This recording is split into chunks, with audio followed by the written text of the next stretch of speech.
আজকের মজাদার গল্প হাঁস চোর। এক গ্রামে একটি ছোট্ট কুঁড়ে ঘরে বাস করত বিধবা মা তার ছোট্ট মেয়েকে নিয়ে। তাদের সম্বল বলতে দুটি রাজহাঁস। সেই হাঁসে যা ডিম পারত তা দিয়ে তাদের সংসার কোনোভাবে চলে যেত। সেই রাজহাঁস দুটি ঝিনুকের খুবই প্রিয় ছিল। একদিন মা ঝিনুক, সারাদিন এই হাঁস দুটো নিয়ে পড়ে থাকলে হবে? একটু তোর লেখাপড়া কর মা। না না মা, আমার একটুও লেখাপড়া করতে ভালো লাগে না। আমার এই হাঁস নিয়েই খেলতে ভালো লাগে। হাঁস দুটিও ঝিনুককে খুবই ভালোবাসে। ঝিনুক কোথাও থেকে ফিরলে হাঁস দুটি দৌড়ে চলে যায় ঝিনুকের কাছে। ওই হাঁস কোলে করে ঝিনুক এপাড়া ওপাড়া ঘুরে বেড়ায়। হাঁসের সাঁতার কাটা দেখতে তার খুব ভালো লাগে। এইভাবে চলতে থাকে তাদের জীবন। কিন্তু ওই হাঁসের ওপরে নজর পড়ে পাড়ারই দুই শয়তান ছেলে। তাদের নজর যে করেই হোক হাঁসের মাংস খাবে।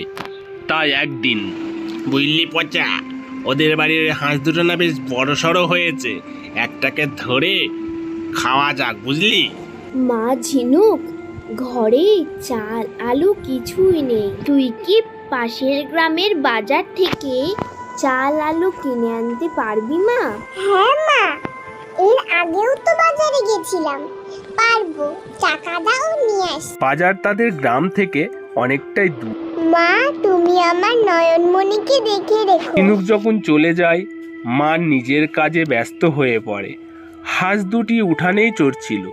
সেই সুযোগে সেই শয়তান দুটো একটি হাঁস ধরে ফেলে এবং নিয়ে যায়।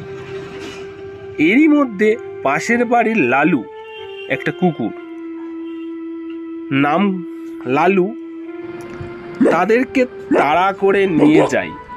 ওরা মণিকে নিয়ে দৌড় লাগায়। লালু কিন্তু পিছন ছাড়ে না। লালুর ভয়ে ওরা হাঁসটাকে একটি গুপ্ত ঘরে লুকিয়ে রেখে পালিয়ে যায়। বুঝলি নেংটে, ওই হতচ্ছাড়া লালু আমাদের পেছনে তাড়া করেছে। চল, হাঁসটা লুকিয়ে আমরা পালাই। ওরে বাপরে, ধরে ফেললো রে মনে হয়। আরে বাপরে বাপ, আরে পালাই পালাই পালাই। এই যে আমাদের পেছন ছাড়ছে না, শয়তান কুকুরের জন্য আমরা ধরা না পড়ে যাই। শয়তান কুকুর, আমরা আমাদের না, আরে বাপরে, দেখ পেছন ছাড়ছে না। আরে আরে বাপরে, কামড়ে দিল। আরে বাপরে বাপ, বাবা, পালাই পালাই পালাই পালাই পালাই পালাই। এরই মধ্যে ঝিনুক বাড়ি ফিরে আসে। এসে দেখে নয়ন একা একা উঠোনে দাঁড়িয়ে আছে। ঝিনুককে দেখে ঝিনুকের পায়ের কাছে ছুটে আসে। ঝিনুক নয়নকে কোলে তুলে নেয় এবং মণিকে এদিক ওদিক দেখতে থাকে বা খুঁজতে থাকে। মার কাছে ছুটে যায়। ঝিনুক বলল, মা। মা, মণি কোথায়? মা বলল, কেন? ওরা তো বাইরেই চড়ছিল। ঝিনুক, বাইরে কোথাও মণি নেই মা। মা নেই মানে? ওরা তো উঠোনেই খেলা করছিল, গেল কোথায় তাহলে? তখন তারা দুজনেই মণিকে খুঁজতে বার হয়ে যায়। এ পাড়া সে পাড়া ঘুরে কোথাও মণিকে পায় না। ঝিনুক কান্নায় ভেঙে পড়ে। নয়নকে কোলে করে সারা গ্রাম পুকুর পুকুর ডোবা, নদী, খাল, বিল সর্বত্র তছ নছ করে খোঁজে, কিন্তু কোথাও পায় না। ফিরে এসে মায়ের কাছে ঝিনুক বলে, মা, তাহলে আমার মণি কোথায় গেল?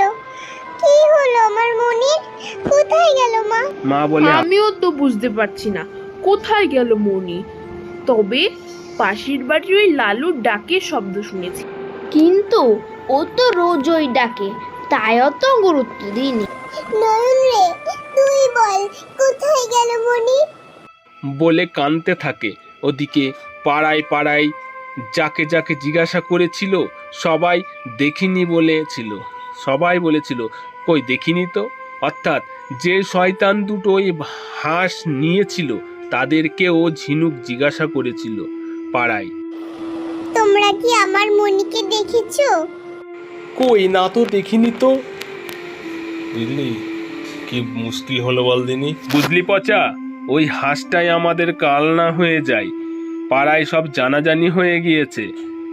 আর একজন, হ্যাঁ, ওইটাকে খাওয়া তো দূরের কথা, এখন বাইরে বের করাই মুশকিল। ওই কি হবে জানি না। ওই লালু পাহারায় বসে আছে, শয়তান কুত্তাটা। বেটা বেটা ওখান থেকে নড়ছেই না, হতচ্ছাড়া কুকুরটা। ওইদিকে মা মেয়ে গ্রামের মোড়লের কাছে ছোটে এবং জানাই, সমস্ত ঘটনা জানাই। মা বলল, সবই তো জানেন মোড়ল মশাই, ওই দুটি হাঁসের উপরই আমাদের সংসার চলে। কে বা কারা যেন আমাদের একটা হাঁস চুরি করে নিয়ে গেছে। ব্যাপারটা সবই জানি, সবই শুনেছি।